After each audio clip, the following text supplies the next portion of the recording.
네, 바로 스튜디오에서 법조팀 박병현 기자와 좀 더 짚어보겠습니다. 자, 박 기자, 현직 대통령 영부인 중에 이렇게 공개 소환된 사람이 있었습니까?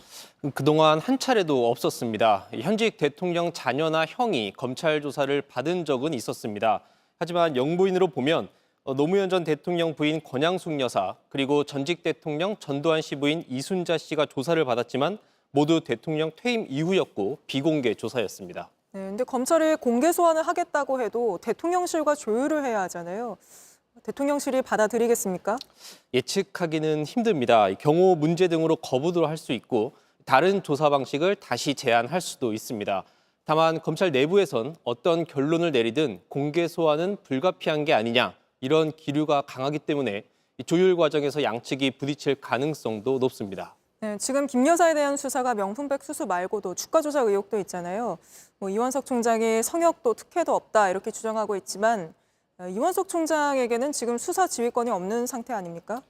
맞습니다. 이 문재인 정부 때 추미애 법무부 장관이 당시 윤석열 검찰총장을 이 사건 지휘 라인에서 배제하는 수사 지휘권을 발동했고 아직 이게 회복되지 않았기 때문입니다. 그래서 저희가 취재를 해봤더니 이창수 중앙지검장이 최근 2차례 검찰총장에게 대면 보고를 했는데 이 주가 조작 사건은 언급조차 하지 않은 것으로 파악이 됐습니다. 네, 그럼 검찰총장의 지휘권을 회복시키면 되지 않습니까? 이게 윤석열 대통령 공약이었던 걸로 기억하는데요. 그렇게 하려면 박성재 법무부 장관이 다시 수사 지휘권을 발동해야 합니다. 법무부에 물어봤더니 일반적으로 지휘권 발동은 극도로 제한해야 한다며 대검이 구체적으로 요청을 하면 판단할 문제라고 답했습니다. 박 장관과 이 총장은 검사장 인사 과정에서 이미 마찰이 있었습니다. 이런 상황에서 이 총장이 섣불리 지휘권 회복을 요청하기도 쉽지는 않은 상황입니다. 만약 거부가 되면 불신임으로 해석될 수도 있기 때문입니다.